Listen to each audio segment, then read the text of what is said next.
La parole de Dieu est un trésor inestimable. Ne laisse pas ta Bible fermée. Oh non, non. Lis-la, médite-la, nourris-toi. Lis-la, médite-la, nourris-toi. Bonjour. L'être humain a été créé à la fois libre et responsable.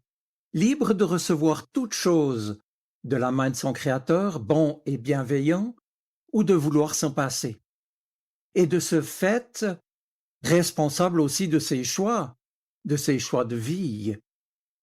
Mes amis, c'est à partir de là que désormais se joue toute la question du bien et du mal, que ce soit sur un plan individuel ou collectif. Alors faire le bien ou faire le mal, parce qu'il ne s'agit pas seulement d'opter pour l'un plutôt que l'autre, mais de passer à l'acte avec toutes les conséquences que cela implique, évidemment. Et je pense aussi que c'est cela que Jésus nous rappelle au travers de l'épisode dans lequel il s'est affronté avec des religieux dans l'évangile de Luc au chapitre 6, les versets 6 à 11. Ce récit le voici. Jésus entra dans la synagogue et se mit à enseigner. C'était un jour de sabbat. Il y avait là un homme dont la main droite était paralysée. Les maîtres de la loi et les pharisiens observaient attentivement Jésus pour voir s'il allait guérir quelqu'un le jour du sabbat, car ils voulaient avoir une raison de l'accuser. Mais Jésus connaissait leurs pensées. Il dit alors à l'homme dont la main était paralysée, « Lève-toi et tiens-toi là devant tout le monde. » L'homme se leva et se tint là. Puis Jésus leur dit, « Eh bien, je vous le demande, que permet notre loi? De faire du bien le jour du sabbat ou de faire du mal? De sauver la vie d'un être humain ou de la détruire? » Il les regarda tous et dit ensuite à l'homme, « Avance ta main. » Il le fit, et sa main fut guérie. Mais les maîtres de la loi et les pharisiens furent remplis de fureur et se mirent à discuter entre eux sur ce qu'ils pourraient faire à Jésus. Voilà, on peut les comprendre, bien sûr, sans les approuver. Ils ont été furieux contre Jésus à cause de ce miracle qui n'était rien de moins de notre point de vue qu'un acte humanitaire motivé par l'amour de Jésus pour cet homme, et non pas, selon leur vision à eux, une transgression du sabbat. Par sa question, est-il permis le jour du sabbat de faire le bien ou de faire le mal, de sauver une vie ou de la perdre? Oui, Jésus replace la réalité dans un tout autre contexte que celui des interdictions inscrites dans la loi juive à propos du sabbat. Car si Dieu nous veut libres et responsables, c'est pour que la vie puisse grandir et donner son fruit. En d'autres mots, être libre et responsable avant tout pour aimer, à l'image de celui qui nous a créés. Vous l'avez entendu, mes amis, l'évangéliste Luc nous a précisé qu'il s'agissait de la main droite de l'homme. Une précision qui n'est pas anodine, puisqu'elle souligne très symboliquement que cet homme ne pouvait plus servir la volonté de Dieu parce que sa main sèche, paralysée, incapable d'agir pour la bénédiction et pour le bien. Et puis, soyons-y aussi attentifs.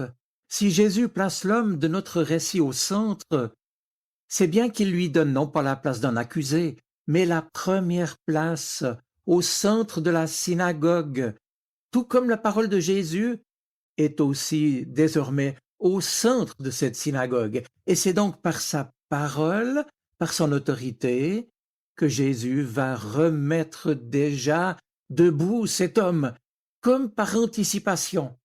Le lève-toi fait bien sûr référence à la résurrection. Cela expliqué dans ce récit, Jésus va démontrer qu'il est lui-même libre et responsable pour aimer à l'image de son Père et que c'est là bien sa priorité, raison pour laquelle il guérit donc la main paralysée de cet homme. Mais malgré les explications qu'en donne alors Jésus, les scribes et les pharisiens vont donc rester enfermés dans leur respect uniquement formel des prescriptions du sabbat, ne voulant rien savoir du besoin existentiel de leurs semblables placés devant eux. Bref, ils ne se souciaient pas de l'homme à la main littéralement desséchée, dit le texte grec, c'est-à-dire dans laquelle ne circulait plus la vie. Ils n'ont rien compris non plus des priorités même de Dieu pour ses enfants. Car l'objectif et l'enjeu ici, leur rappelle Jésus, c'est uniquement faire du bien, sauver la vie d'un être humain ou la détruire. Et par là même, Jésus démontre que le sabbat ne se résume pas à une alternative légaliste entre le permis ou l'interdit, ni entre le faire ou le non-faire, mais exprime faire le bien ou faire le mal. Et paradoxalement, l'inaction légaliste du sabbat reviendrait donc à agir pour le mal et à perdre une vie. Sur un autre plan, pour ma part, je suis admiratif de la liberté de Jésus face à ses auditeurs. Il savait en effet très bien, dans son intention de guérir un jour de sabbat, que ses ennemis guettaient ce qu'il allait faire et cherchaient à l'accuser pour le faire mourir. Et puis, quel contraste aussi entre le regard bienveillant de Jésus et le regard malveillant des chefs religieux. Lui cherche la liberté et la vie de l'autre, tandis qu'eux visent l'accusation et la mort. N'est-ce pas là, encore une fois pour nous aujourd'hui, une invitation à changer notre regard et à le conformer à celui du Christ?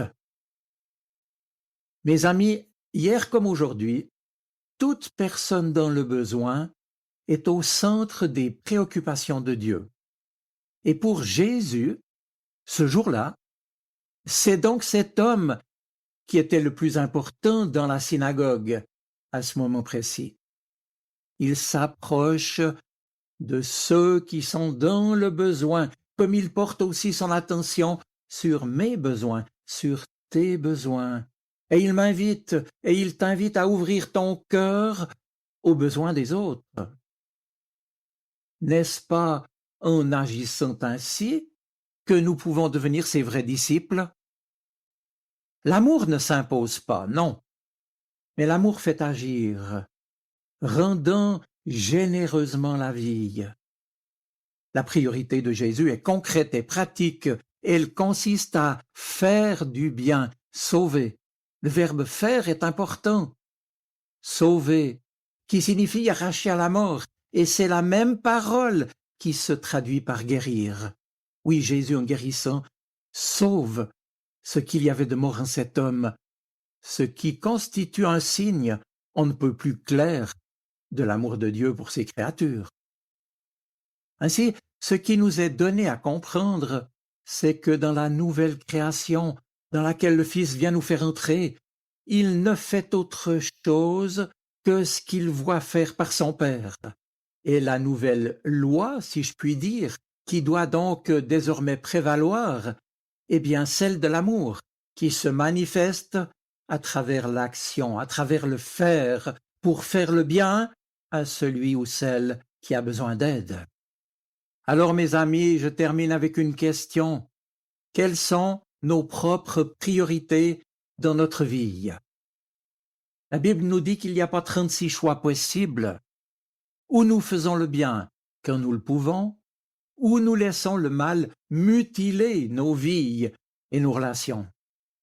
Dès lors, examinons-nous pour savoir s'il nous arrive à nous aussi parfois de nous cacher derrière nos devoirs, nos habitudes et nos programmes, plutôt que d'avoir de la compassion, de l'amour pour ceux que le Seigneur place sur notre chemin. D'ailleurs, ce sera mon dernier mot. Lorsque nous-mêmes nous faisons l'objet d'un acte de bonté ou de bienveillance de la part d'un autre, ne sommes-nous pas reconnaissants pour cette personne qui a mis sa priorité à faire ce dont nous sommes les bénéficiaires? C'est bien la démonstration renouvelée que conjuguer liberté et amour est la voie qui nous est offerte. Oui, conjuguer liberté et amour à la façon de Jésus, tel est pour nous chrétiens le seul chemin praticable, conforme à la volonté de Dieu qui nous est donnée. Je vous souhaite une bonne semaine. Soyez bénis. Amen. La parole de Dieu est un trésor inestimable. Ne laisse pas ta Bible fermée.